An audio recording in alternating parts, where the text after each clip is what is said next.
Unbranched वो होंगे जिनमें कोई साथ ब्रांच ना लगी हो, और ब्रांच्ड वो वाले थे जिनके साथ कार्बन चेन की ब्रांचेस बनी हुई है। जबकि दूसरे क्लोज्ड चेन जो ऑर्गेनिक कंपाउंड्स थे, इनको फर्दर हमने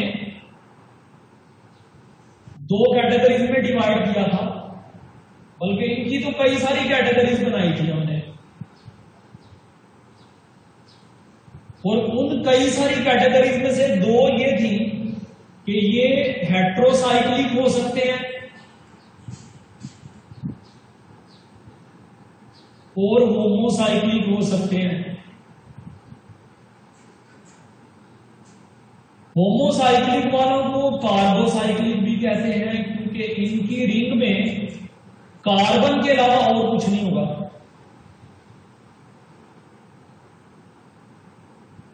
फिर चाहे होमोसाइक्लिक हो या हेट्रोसाइक्लिक हो, इनको दो फर्दर कैटेगरीज में डिवाइड किया था।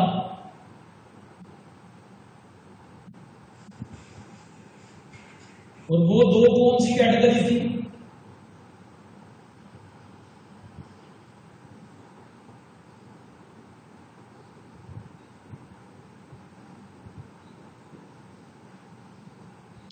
वो थी सैचुरेटेड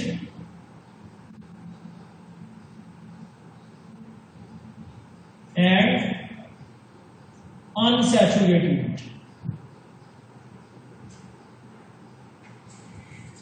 अनसैचुरेटेड को फर्दर दो कैटेगरी में डिवाइड किया था।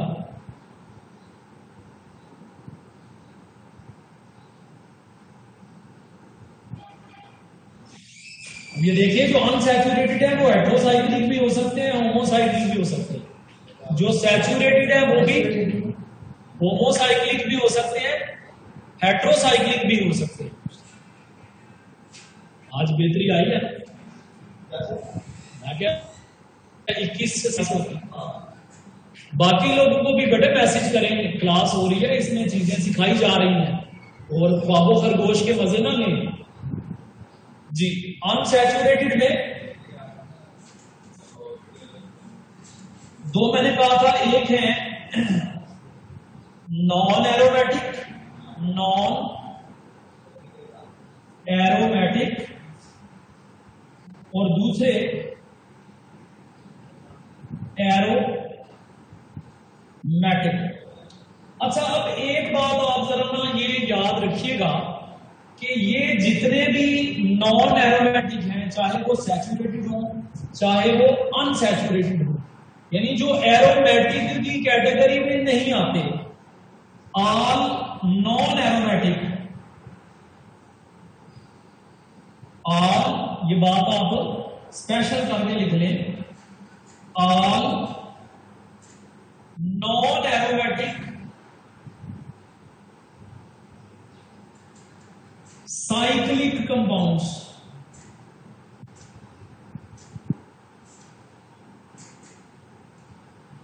are called alicyclic. यानी वो तो साइक्लिक, लेकिन उनमें एरोमेटिसिटी मौजूद ना हो। ठीक है। अच्छा, अभी कुछ देर पहले, असल में ये सारी क्लासिफिकेशन मैंने इसलिए रिवाइज करवा दी कि परसों स्टूडेंट्स काफी कम थे क्लास में, तो मैंने कहा कि चलें क्लासिफिकेशन से शुरू कर लेते हैं।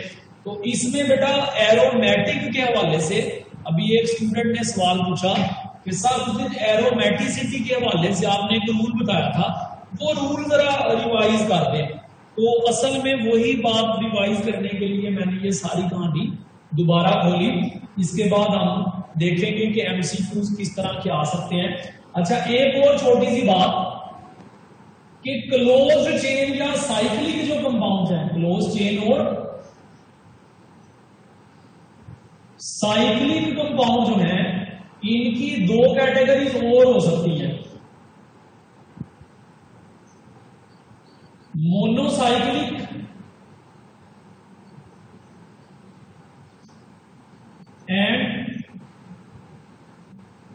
पॉलीसाइक्लिक।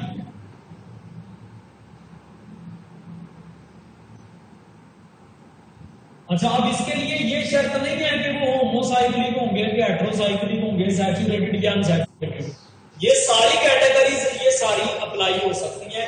मोनोसाइक्लिक हेटेरो भी हो सकते हैं, होमो भी हो सकते हैं। मोनोसाइक्लिक सैचुरेटेड भी हो सकते हैं, अनसैचुरेटेड भी। मोनोसाइक्लिक एरोमेटिक भी, नॉन एरोमेटिक भी। इस तरह से पॉलीसाइक्लिक में भी ये सारी कैटेगरीज अप्लाई हो सकती है। तो आप ऊपर वाली कोई भी कैटेगरी पकड़ लें, उसके ऊपर नीचे वाली कोई भी कैटेगरी बेटे अप्लाई हो सकती होती है।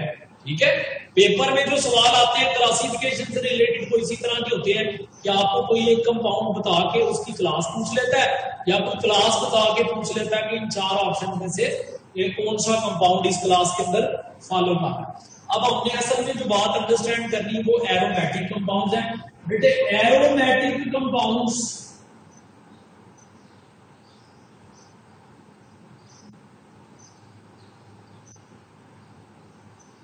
के बारे में एक तो बड़ी मशहूर डेफिनेशन जो है वो ये मानी जाती है कि जिनमें बेंजीन रिंग मौजूद होती है, जिनमें बेंजीन रिंग मौजूद होती है।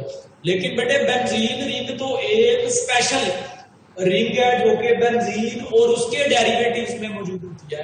बहुत सारे ऐसे कंपाउंड्स हैं जिनमें बेंजीन रिंग नहीं होती लेकिन फिर भी वो एरोमेटिक है। तो हमने अंडरस्टैंड ये करना है कि एरोमेटिक कंपाउंड होने के लिए क्या क्या शर्तें लाजमी है। बेटे एरोमेटिक कंपाउंड होने के लिए सबसे पहली शर्त ये होनी चाहिए कि स्ट्रक्चर प्लेनर होना चाहिए। कंपाउंड प्लेनर होना चाहिए। अगर कोई एक एटम भी प्लेनर नहीं है, अगर कोई प्लेनर नहीं है, अब प्लेनर होने के लिए sp2 हिब्रिडाइजेशन चाहिए। प्लेनर होने के लिए हिब्रिडाइजेशन बेटे कौन सी चाहिए? sp2 हिब्रिडाइजेशन चाहिए। अच्छा, प्लेनर होने के साथ साथ दूसरी कैटेगरी डीलोकलाइज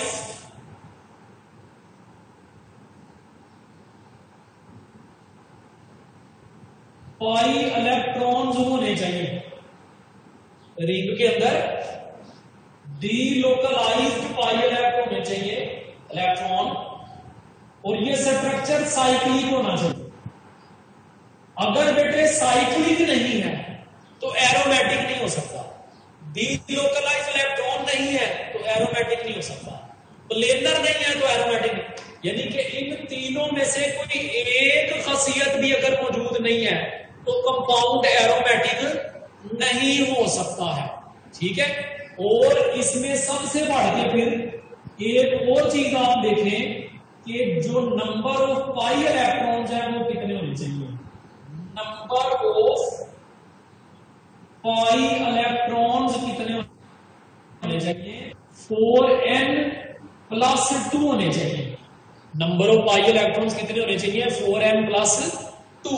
अब यहां पे n की वैल्यू अगर 1 हो तो पाई इलेक्ट्रॉन्स कितने हो जाएंगे? यहां 1 पुट करें, सॉरी 0 से n की वैल्यू 0 हो सकती है। अगर n की वैल्यू 0 हो तो पाई इलेक्ट्रॉन बेटे कितने होंगे? 2। अगर n की वैल्यू 1 हो तो पाई इलेक्ट्रॉन 6। n की वैल्यू 2 हो तो पाई इलेक्ट्रॉन 10। n की वैल्यू 3 हो तो पाई इलेक्ट्रॉन 14। इसी तरह से n की वैल्यू 4 हो तो पाई इलेक्ट्रॉन 18।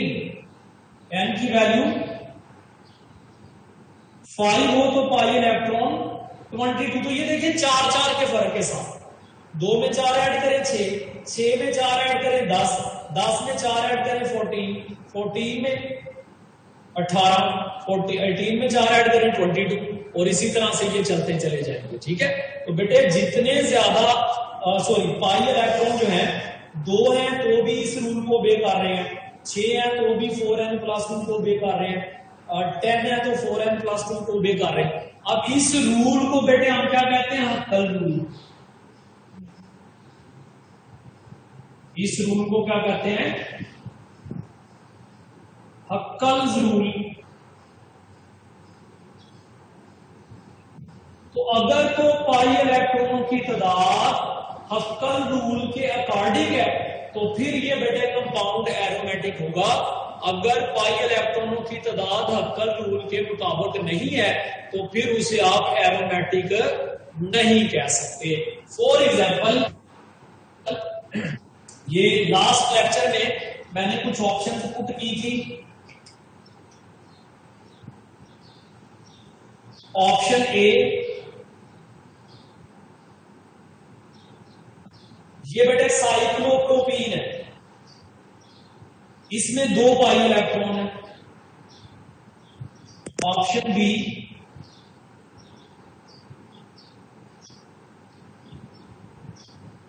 ये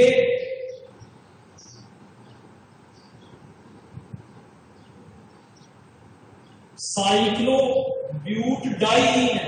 ये क्या है? साइक्लोब्यूटडाइईन है, इसमें 4 इलेक्ट्रॉन्स हैं।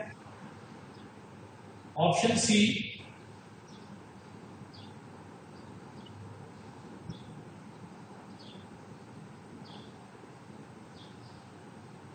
ये पायरोल है, इसमें 6 इलेक्ट्रॉन्स हैं। 6 कैसे?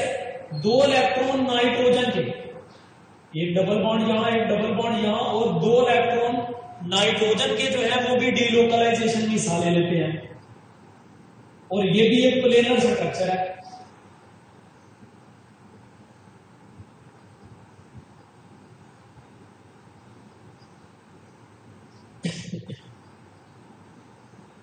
ऑल। जी बेटे, अब इस सवाल का जवाब दीजिएगा। इन सारी कितनी बातें, 1 2 3 एंड 4, ये 4 पॉइंट्स को याद रखिएगा बेटे। इन चारों में से एक भी पॉइंट अगर वैलिड नहीं है, अगर चारों में से एक भी अगर एक्सेप्ट नहीं हो रहा, तो अगर चारों में से एक पॉइंट भी बेटे एक्सेप्ट नहीं हो रहा तो वो एरोमेटिक नहीं होगी। ठीक है, चारों में से एक पॉइंट भी एक्सेप्ट नहीं है तो एरोमेटिक नहीं होगी। अब आपने मुझे बताना है कि इन चारों में से कौन सा कंपाउंड एरोमेटिक है। जी बेटे, कोई भी बता सकता है। अल्फा और चार्ली। एरोमेटिक इनमें से कौन सा है? जी, एक बच्ची ने कहा अल्फा और चार्ली, तो अल्फा चार्ली की तो ऑप्शन ही नहीं है। चार्ली। ये कौन बोला? चार्ली किसने कहा? जिसने कहा सही कहा, अपना नाम बताइएगा जरा चार्ली वाले भाई। इमल खान। कौन खान? इमल। अच्छा, एमल। एमल क्या हाल है बेटा, ठीक ठाक हो? एमल कैसे पता चला कि ये चार्ली सही है? बस अल्फा की नहीं। सर नाइट्रोजन के साथ एक लॉन पेयर 5 इलेक्ट्रॉन्स है और बेंजीन है 2 उसमें और 5 इलेक्ट्रॉन्स, 4 इसमें और है 2 नाइट्रोजन के पास, 6 हो गए टोटल। अच्छा, ये क्यों नहीं है? अल्फा क्यों नहीं है? क्योंकि हमने कुछ देर पहले इसमें 2 पाई जीरो, तो 2 पाई इलेक्ट्रॉन वाला सिस्टम भी एरोमेटिक हो सकता है। ये नहीं है, क्यों नहीं है? सर ये प्लेनर नहीं है। ये प्लेनर नहीं है, क्यों? कि ये वाली जो कार्बन है ना, ये वाली, इसके पास 2 हाइड्रोजन है, वो टेट्राहेड्रल जुड़े हुए हैं। तो ये वाली जो कॉर्नर, ये वाली ऊपर वाली कार्बन है, ये sp3 हाइब्रिडाइज्ड है। ऊपर वाली कार्बन sp3 हाइब्रिडाइज्ड है। हमने कहा था sp2 हाइब्रिडाइज्ड होने चाहिए सारे एटम और प्लेनर से। अच्छा, बीटा ऑप्शन में अगर गौर करें, इसमें 2 2 4 पाई इलेक्ट्रॉन हैं और ये प्लेनर भी है।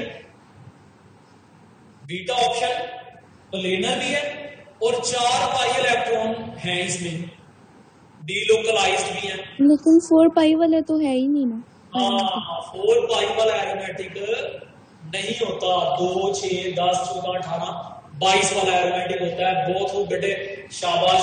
अब इसका मतलब ये है कि हमें पता चल गया, जो चीज प्लेनर होगी सारे एटम sp2 हाइब्रिडाइज्ड हो, डीलोकलाइज्ड पाई इलेक्ट्रॉन साइक्लिक और डीलोकलाइज्ड पाई इलेक्ट्रॉन 2, 6, 10, 14, 18, 22 और ये वाला रूल तब लगाना है जब ऊपर वाली 3 प्रॉपर्टीज पूरी हो रही हो।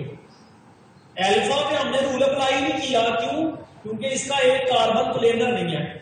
बीटा पे इसलिए बीटा पे अप्लाई किया है, लेकिन बीटा पे इलेक्ट्रॉनों की तादाद 4 आ रही है। चार्ली पे एटम भी सारे प्लेनर, डी लोकलाइज्ड इलेक्ट्रॉन भी 6 तो और साइक्लिक भी है, तो इसलिए ये एरोमेटिक है। इसमें सर जी, देखने में तो अल्फा ट्राइगोनल मतलब ट्रायंगुलर प्लेनर लग रहा है, तो कैसे हाँ पता जी, चलेगा ये? देखिए ये स्ट्रक्चर ट्रायंगुलर प्लेनर है, लेकिन इस रिंग में सारे एटम एक प्लेन में नहीं है। जब मैं कहता हूं प्लेनर होना चाहिए तो all atoms in same plane होने चाहिए। रिंग में मौजूद एटम सारे सेम प्लेन में होने चाहिए। अब ये जो है ना साइक्लोप्रोपेन वाला, इसको अगर आप देखें तो ये वाला कार्बन sp2, ये कार्बन sp2, लेकिन ये वाला जो कार्बन है ये sp3 हिब्रिडाइज्ड है। अब sp3 हिब्रिडाइज्ड वाला जो कार्बन होगा, मुझे बताएं क्या ये सारे एटम एक ही प्लेन में होंगे? नहीं नहीं ना, ये वाले 2 हाइड्रोजन प्लेन से बाहर होंगे, ये 2 हाइड्रोजन प्लेन से बाहर होंगे, और इसमें हाइब्रिडाइजेशन में कौन सी sp2 नहीं है, sp3 है, तो इसके सारे एटम्स एक प्लेन में नहीं है।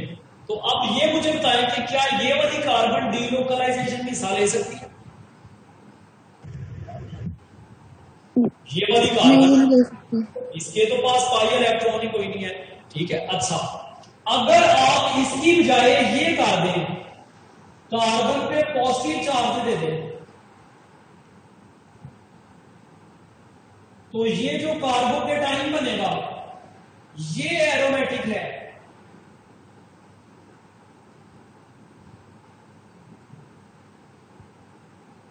जबकि ये वाला एरोमेटिक नहीं है। अब देखें, इसमें जब कार्बन में पॉजिटिव चार्ज आ गया तो इसके पास सिर्फ एक हाइड्रोजन बच रही ना, तो 3 एटम है। अब तो ये प्लेनर हो सकता है। जी सर, ठीक है। अब इस कार्बन को sp2 हिब्रिडाइजेशन में ला सकते हैं। तो अगर इसी साइक्लोप्रोपीन में कार्बन को पॉजिटिव चार्ज दे, कार्बोकेटाइन बना दे, तो अब ये एरोमेटिक हो जाएगा। जब न्यूट्रल फॉर्म में है तो तब ये एरोमेटिक नहीं है, ठीक है जनाब। तो ये आपके पास जी जी सर यहाँ पर n क्या है? n एक हाइपोथेटिकल नंबर है जो 0 से लेके कोई भी हो सकता है, होल नंबर है। Okay sir. सर ये डीलोकलाइज और लोकलाइज इलेक्ट्रॉन के बारे में तो बता सकते हैं? हाँ जी, ये मैं फरहान बात कर रहे हो जी सर। हाँ, फरहान देख लो, तुम्हारी आवाज पहचान रहे। अच्छा, डीलोकलाइज्ड और लोकलाइज्ड इलेक्ट्रॉनों के बारे में बेटे, अगर आपके पास फर्ज करेंगे 3 एटम है और यहां पे एक पाई बॉन्ड बना हुआ है और ये पाई बॉन्ड सिर्फ इन 2 एटमों के दरमियान ही रहता है, तो इसको बोलेंगे लोकलाइज्ड। लेकिन अगर सिचुएशन इस तरह की हो जाती है किसी वजह से कि ये तीनों एटमों के पास ये अनहाइब्रिडाइज्ड p ऑर्बिटल प्रेजेंट होते हैं और ये इकट्ठे आपस में ओवरलैप कर सकते हैं, तो अब पाई बॉन्ड एक जगह पे स्टे नहीं कर रहा। अब पाई बॉन्ड इन दोनों यानी कि 3 एटम्स हैं, तीनों के दरमियान एक्सटेंड हो गया है।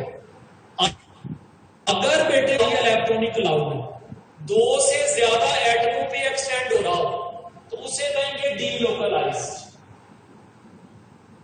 फ्रांस समझ आई बात की? Yes sir. अगर पाई इलेक्ट्रॉन्स 2 से ज्यादा एटमों के ऊपर एक्सटेंड हो रहे हो तो ऐसे पाई इलेक्ट्रॉन्स को हम बोलते हैं डीलोकलाइज्ड इलेक्ट्रॉन्स। और अगर 2 एटमों के ऊपर ही रहे तो फिर उसे आप क्या कहेंगे? लोकलाइज्ड पाई इलेक्ट्रॉन्स कहेंगे, ठीक है बेटा। अब पाई बॉन्ड लोकलाइज्ड या डीलोकलाइज्ड हो सकता है। अब एक चीज आपको मैंने बताई है ये वाली कि इसमें पाई इलेक्ट्रॉन डीलोकलाइज्ड है, लेकिन चूंकि अब कल फ्लो बे नहीं हो रहा तो ये एरोमेटिक नहीं है। तो ऐसा मुमकिन है कि डीलोकलाइज भी हो, प्लेनर भी हो, लेकिन एरोमेटिक तब भी ना हो, ऐसा भी मुमकिन है। लेकिन हमारे सिलेबस में इसकी कोई एग्जांपल्स नहीं है, लेकिन ये मैंने आपको बहरहाल एक एग्जांपल ऐसी दे दी जिसमें डीलोकलाइज पाई इलेक्ट्रॉन मौजूद है, लेकिन उसके बावजूद ये एरोमेटिक नहीं है, नॉन एरोमेटिक है। इन एग्जांपल में सिर्फ ये। अच्छा, फिर उसके बाद एक एमसीक्यू बेटे जी। तो ये जो फिर अल्फा को इसमें मतलब कोई डीलोकलाइज पाई इलेक्ट्रॉन नहीं होगी क्योंकि वो दो कार्बन एटम लोकलाइज्ड है, इसमें सॉरी डीलोकलाइज्ड है ही नहीं अल्फा में। सर ये पूछना था, वो तो सिर्फ दो कार्बन के दरमियान। हाँ, अल्फा में डीलोकलाइज्ड नहीं है, लोकलाइज्ड है। अच्छा जी, अब मैं ना आपके सामने कुछ ऑप्शन पुट करने लगा हूं। ये क्लासिफिकेशन रिलेटेड एमसीक्यू है। Homocyclic, aromatic, option B heterocyclic, aromatic, option C aromatic, polycyclic, और ऑप्शन डी एलिसाइक्लिक, हेट्रोसाइक्लिक। ये बेटा मैंने 4 ऑप्शन लिखी हैं। अब मैं कुछ कंपाउंड्स लिखूंगा, आपने बताना है कि वो किस क्लास में फॉलो कर रहे हैं। सबसे पहला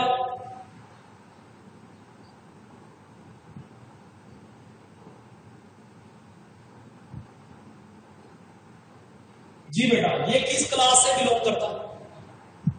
एरोमेटिक, एरोमेटिक। जी बेटा, डीलोकलाइज्ड इलेक्ट्रॉनिक क्लाउड एरोमेटिक, और साथ सल्फर है रिंग में, यानी कि कार्बन के अलावा अगर कोई एटम आ जाए रिंग के अंदर तो हम ऐसे कंपाउंड्स को हेट्रोसाइक्लिक बोलते हैं। तो ये हेट्रोसाइक्लिक भी है, एरोमेटिक भी है, तो ये बीटा ऑप्शन के मुताबिक आ जाएगा। अच्छा, उसके बाद देखिए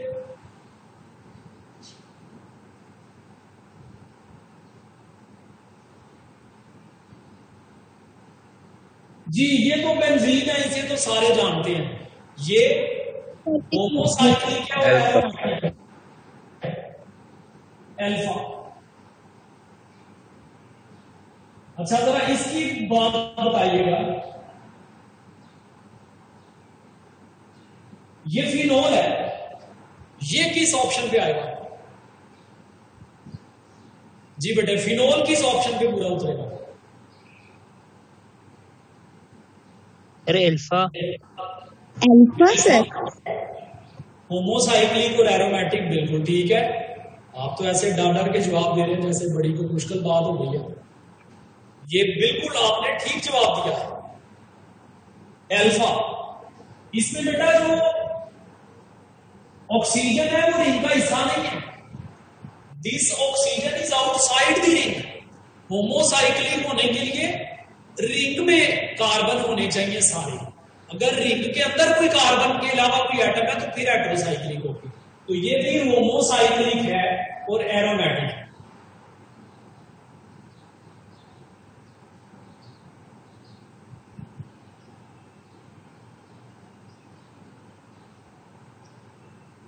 जी बेटे, इसके बारे में बताइए कि ये कौन सी है?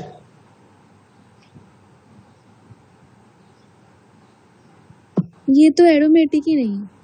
ये एरोमेटिक नहीं। क्या इनमें से किसी ऑप्शन पे पूरी उतरती है?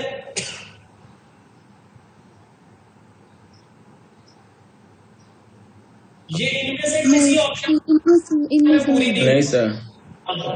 ये होमोसाइक्लिक है,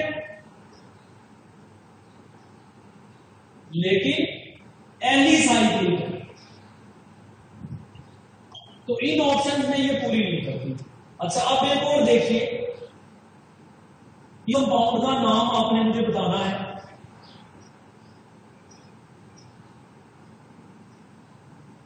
नाम भी बताइएगा और फिर क्लास भी बताइएगा जी। एरोमेटिक एंथ्रासीन सारे इकट्ठे शुरू ना हो जाओ जी। ये एरोमेटिक है और पॉलीसाइक्लिक है, तो ऑप्शन तो सी हो गई। एंथ्रासीन इसका नाम और नाम है इसका एंथ्रासीन।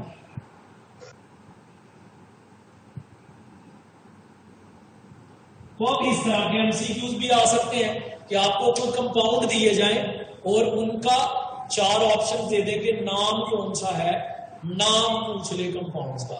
ठीक है, अब एक बस ये हमारी ऑप्शन है एलिसाइक्लिक भी हो और हेट्रोसाइक्लिक भी हो, उसके लिए एक एमसीक्यू पुट कर लेते हैं, फिर हम ये काम खत्म कर देंगे। ये बेटे नाइट्रोजन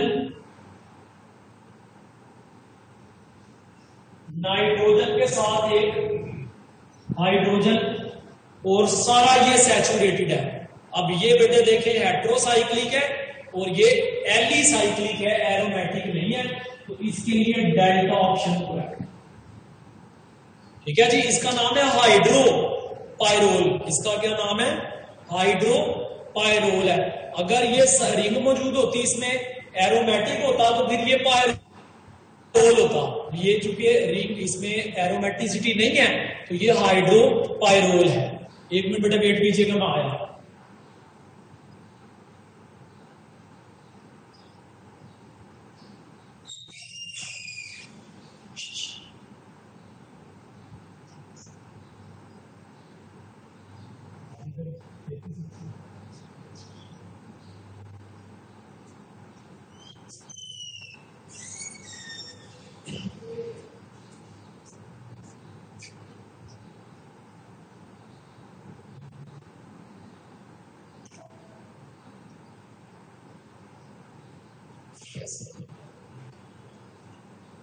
चले जी, अब ये क्लासिफिकेशन वाला टॉपिक हमारा कंप्लीट हो गया।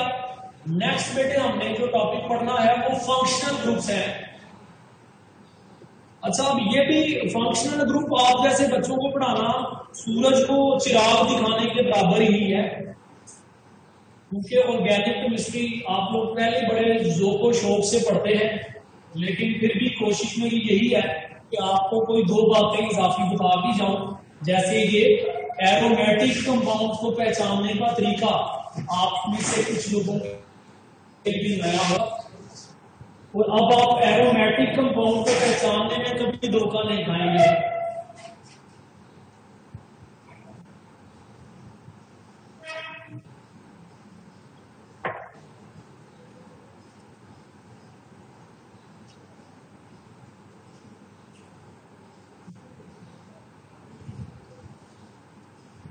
अच्छा जी, अब बेटे हमने पढ़ना है फंक्शनल ग्रुप्स। फंक्शनल ग्रुप्स में मैं कोई बहुत ज्यादा टाइम नहीं लगाऊंगा।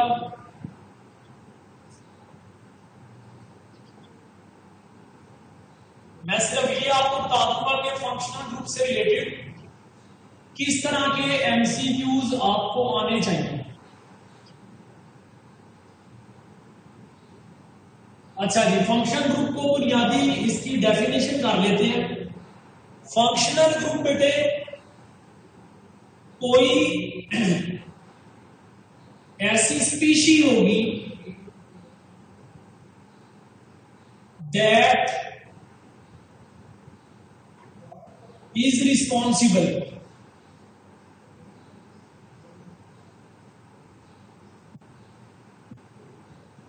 फॉर कैरेक्टरिस्टिक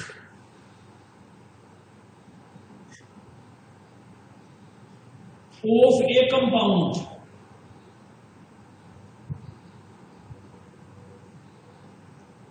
फंक्शनल ग्रुप एक ऐसी स्पीशी होती है जो कि किसी कंपाउंड की कैरेक्टरिस्टिक प्रॉपर्टीज का जिम्मेदार है। बेटे फंक्शनल ग्रुप की एक और बात बेटे याद रखिएगा कि फंक्शनल ग्रुप जो है ये डिटरमाइन करता है class and family of A compound. Organic compound की फैमिली या उसकी क्लास को बेटे ये डिटरमाइन करता है। अब बेटे फंक्शनल ग्रुप्स के लिए ये बात याद रखिएगा कि ये कोई डबल बॉन्ड हो सकता है, carbon carbon double bond is treated as a functional group, carbon carbon triple bond is treated as a functional group. बाकी halogen atom is treated as a functional group, OH group is treated as a functional group, formyl group is treated as a functional group, carbonyl group is treated as a functional group,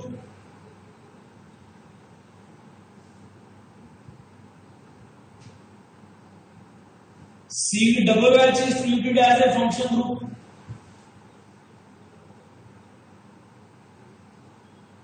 COOR is treated as a functional group,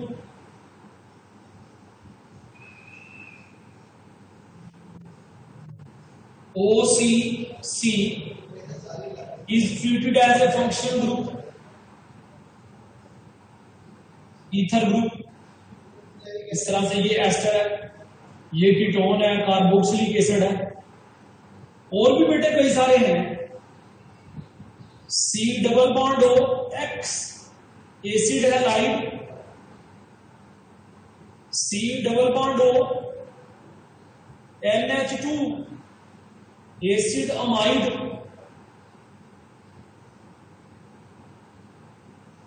it is treated as functional group. Cyano या nitrile group is treated as a functional group, nitro group is treated as a functional group,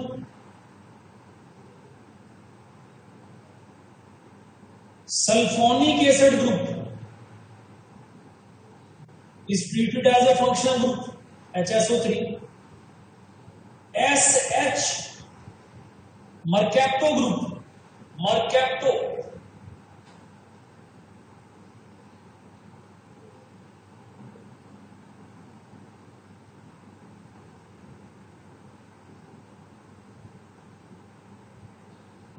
थायोईथर,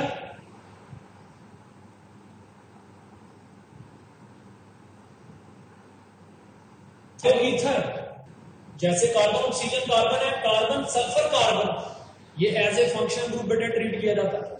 तो ये सारे बेटा functional group के तौर पे treat किए जाएंगे। अब बेटे ये बात आप याद रख लीजिए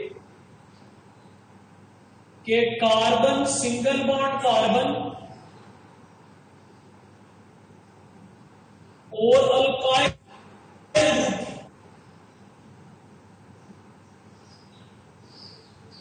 are not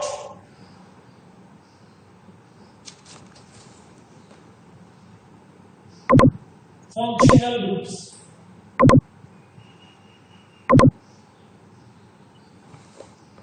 carbon single bond carbon को भी और अल्काइल ग्रुप को भी एज ए फंक्शनल ग्रुप बेटे ट्रीट नहीं करना है, क्योंकि बेटा बात तो इसका मतलब है कि अल्केन्स जिनमें सारे कार्बन कार्बन सिंगल बॉन्ड ही होते हैं वो कोई फंक्शनल ग्रुप नहीं है उनमें।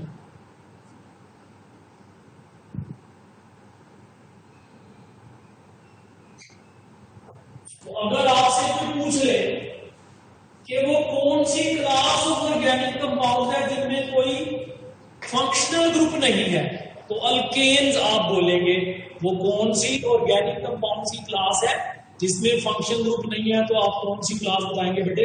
अल्केन बताएंगे। अच्छा, ये काफी सारे फंक्शनल ग्रुप्स हैं, इनसे रिलेटेड अब एमसीक्यूज किस तरह के पास्ट में आ चुके हैं। तो बेटे एक ऑप्शन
जी बेटा, यहां पे आपने बताना है which is not an ester, not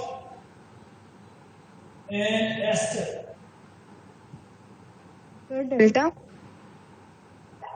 delta, तो डेल्टा अगर एस्टर नहीं है तो डेल्टा क्या है? डेल्टा तो कीटोनिक ग्रुप है। बिल्कुल बेटा, इनमें से कीटोन है डेल्टा। अब देखिए अल्फा भी एस्टर है क्योंकि कार्बन ऑक्सीजन फिर कार्बन, इस तरह से ये भी कार्बन ऑक्सीजन फिर कार्बन, कार्बन ऑक्सीजन फिर कार्बन, तो ये सारे तीनों के तीनों एस्टर्स हैं। ये एस्टर नहीं है क्योंकि कार्बन डबल बॉन्ड ऑक्सीजन के बाद ना इधर ऑक्सीजन है ना इधर ऑक्सीजन है, कहीं पे भी ऑक्सीजन नहीं है। अच्छा जी, अब इसी तरह से एक और बेटे सवाल देखिएगा।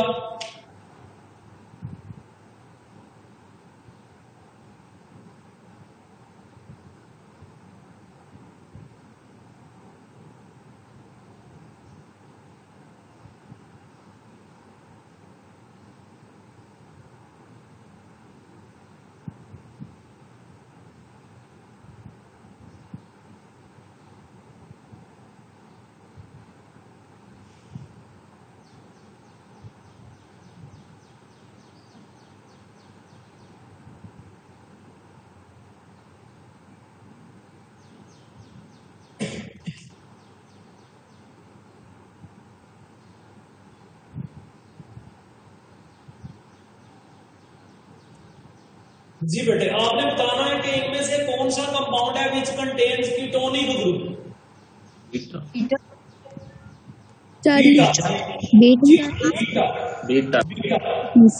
COC+5, ये C डबल बॉन्ड हो जाएगा ना, और इस कार्बन के इस तरह मिथाइल लगा है और इस तरह मिथाइल लगा है, तो ये आपके पास कीटोनिक फंक्शन ग्रुप वाला कंपाउंड आ गया।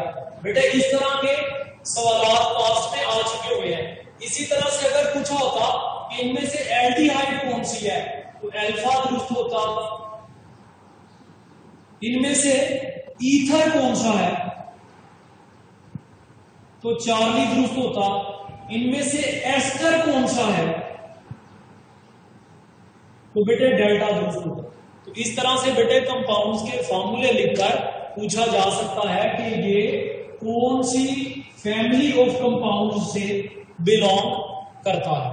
अच्छा जी, उसके बाद बेटे एक और तरीके से फंक्शनल ग्रुप वाला सवाल आ सकता है।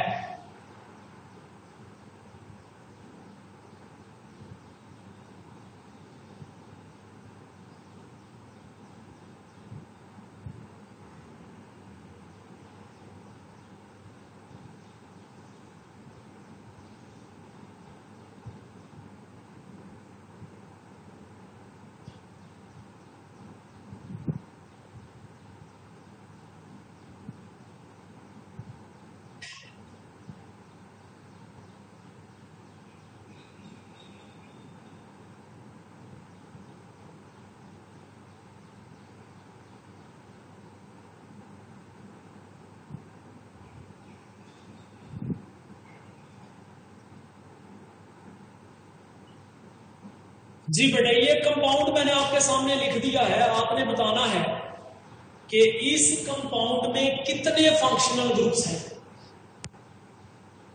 3। जी, option A 2, option B 3, 4 and 5। जी बेटा, कितने फंक्शन ग्रुप्स हैं? 3 फंक्शन ग्रुप्स हैं। कैसे पता चला जी? एक तो ये हो गया ना कीटोनिक ग्रुप, दूसरा ये आपके पास आ गया एस्टर, और तीसरा ये एसिड अमाइड। तो 3 ग्रुप्स हैं, कीटोनिक, एस्टर, एसिड अमाइड। तो ये 3 बेटे फंक्शन ग्रुप्स जो हैं वो इस कंपाउंड में प्रेजेंट है। तो आंसर इज बीटा। तो बेटे इस तरह का एमसीक्यू भी जो है वो पास्ट पेपर्स में आ चुका है कि एक स्केलेटल फार्मूला आपको दिया गया हो और उसके बारे में ये पूछ ले कि इसके अंदर कितनी तरह के फंक्शनल ग्रुप्स मौजूद है, उनकी तादाद पूछी जा सकती है। तो फंक्शनल ग्रुप से रिलेटेड बेटे इसी तरह के सवाल हैं वो पास्ट में आए हुए हैं। तो ये बेटे फंक्शन ग्रुप वाला टॉपिक में हमारा हो गया कंप्लीट। अब बेटे नेक्स्ट टॉपिक जो हमने पढ़ना है that is isomerism.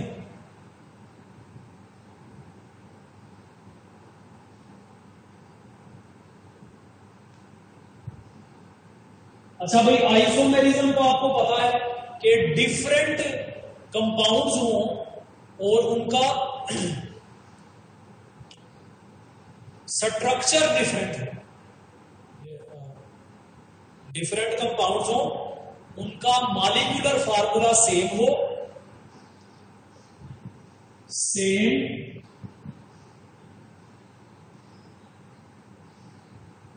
Molecular formula,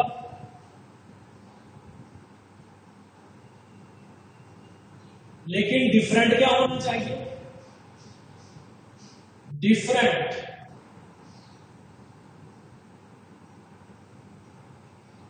structure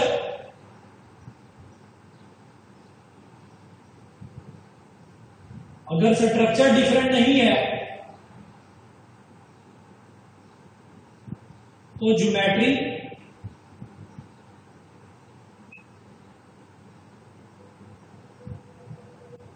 relative position of same groups, एक जैसे ग्रुप्स की रिलेटिव पोजीशन डिफरेंट हो। अगर एक जैसे ग्रुप्स की रिलेटिव पोजीशन डिफरेंट है तो भी हम यही कहेंगे कि ये आइसोमेरिज्म की कैटेगरी में फॉल करता है। अब बेटे इसको आप फर्दर दो मेजर कैटेगरीज में डिवाइड कर लीजिए। एक स्ट्रक्चरल आइसोमेरिज्म,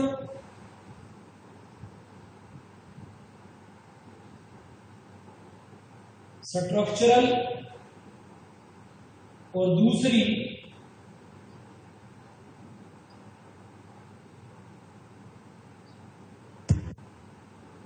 स्टीरियो।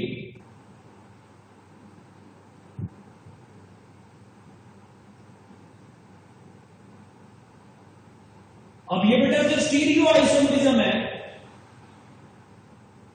इसको फर्दर दो कैटेगरीज में डिवाइड कर सकते हैं।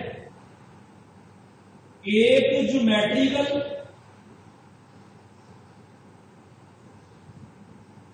और दूसरी ऑप्टिकल।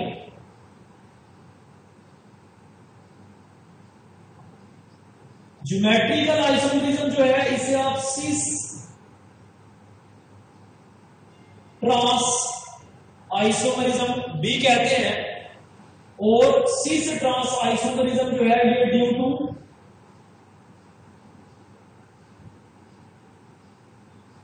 डबल बॉन्ड्स होती है आमतौर। जबकि ऑप्टिकल आइसोमेरिज्म जो है ये ड्यू टू कायरल कार्बन्स या कायरल सेंटर्स की वजह से हो सकती है। कायरल सेंटर्स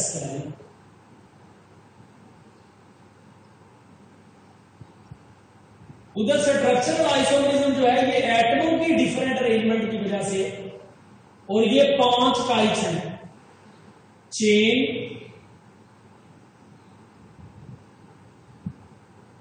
पोजीशन,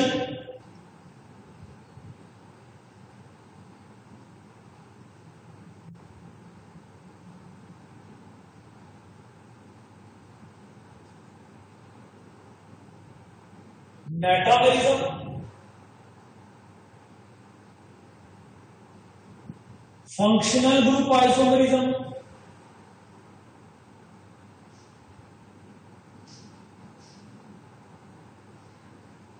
और टार्टोमेरिज्म।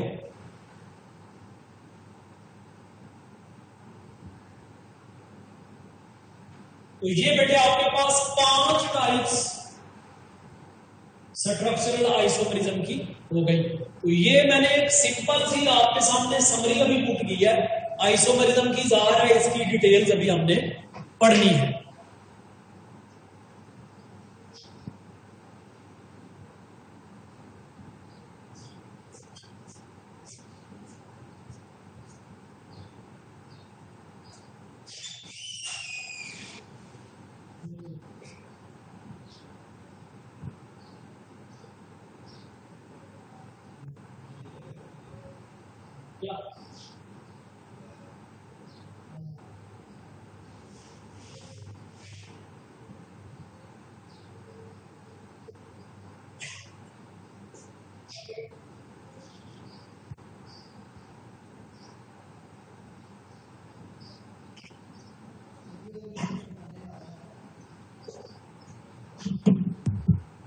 अच्छा भाई, अब ये मैं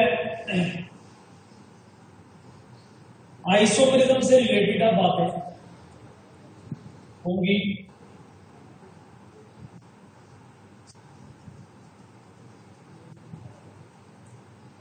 ये भी मैंने सिर्फ आइसोमेरिज्म की टाइप्स के हवाले से समरी बयान की है। अभी जरा इसकी जो टेक्निकलिटीज है वो हम यहां पर डिस्कस करेंगे। अच्छा भाई, सबसे पहले तो स्ट्रक्चरल आइसोमेरिज्म को देख लो।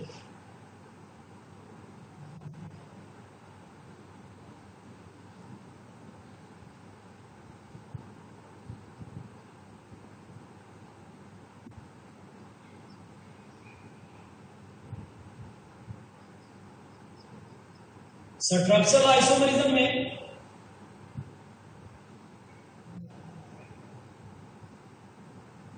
Chain isomerism. अच्छा, आपको ये पता है कि चेन आइसोमेरिज्म जो है ये कम से कम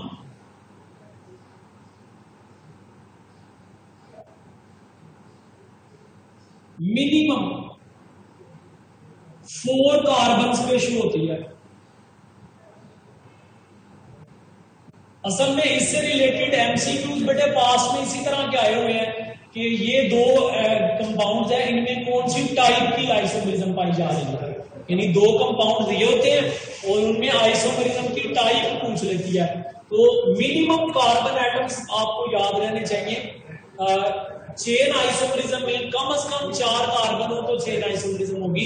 अगर 4 से कम कार्बन हो तो बेटे फिर चेन आइसोमेरिज्म नहीं हो सकती। चेन आइसोमेरिज्म के बारे में एक और बात याद रखें कि ये ऑल ओपन चेन कंपाउंड्स में all type of compounds, her type का कंपाउंड चेन आइसोमेरिज्म शो कर सकता है जिसमें कार्बन एटमों को एक से ज्यादा तरीके से आप अरेंज कर सकते हो। उसके बाद बेटे दूसरी कैटेगरी आइसोमेरिज्म की पोजीशन आइसोमेरिज्म। अच्छा बेटे, चेन आइसोमेरिज्म और पोजीशन आइसोमेरिज्म में कई दफा ना कंफ्यूजन हो जाती है। अभी मैं एग्जांपल आपके सामने पुट करूंगा, उससे आपको पता चल जाएगा कि क्या कंफ्यूजन है। एक बात याद रखें कि पोजीशन आइसोमेरिज्म का ख्याल रखते वक्त आपने ये बात देखनी है कि इसमें पोजीशन आइसोमेरिज्म में इस बात का ख्याल रखना है कि जो पोजीशन आइसोमर्स होते हैं हैव सेम कार्बन चेन। अगर कार्बन चेन एक जैसी नहीं है तो फिर आप पोजीशन आइसोमेरिज्म की तरफ नहीं जाएंगे, फिर आप चेन आइसोमेरिज्म की तरफ जाएंगे। पोजीशन आइसोमेरिज्म तब ढूंढनी है जब चेन सेम हो। अगर चेन ही डिफरेंट हो तो फिर आपने पोजीशन आइसोमेरिज्म की तरफ नहीं जाना। अब पोजीशन आइसोमेरिज्म कौन कौन शो करता है बेटे? पोजीशन आइसोमेरिज्म जो है ये अनसैचुरेटेड हाइड्रोकार्बन्स में पोजीशन आइसोमेरिज्म होती है, अल्कीन और अल्काइन में। इसके अलावा जितने भी मोनोवेलेंट फंक्शन ग्रुप्स हैं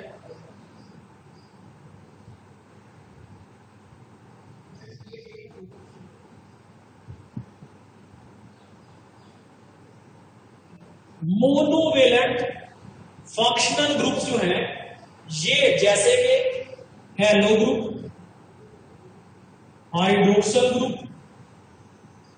nitro group, mercapto group, cyano group, इस तरह के ये वाले जो बेटे फंक्शन ग्रुप होते हैं ये पोजीशन आइसोमेरिज्म शो कर रहे होते हैं। उसके बाद बेटे जो तीसरी कैटेगरी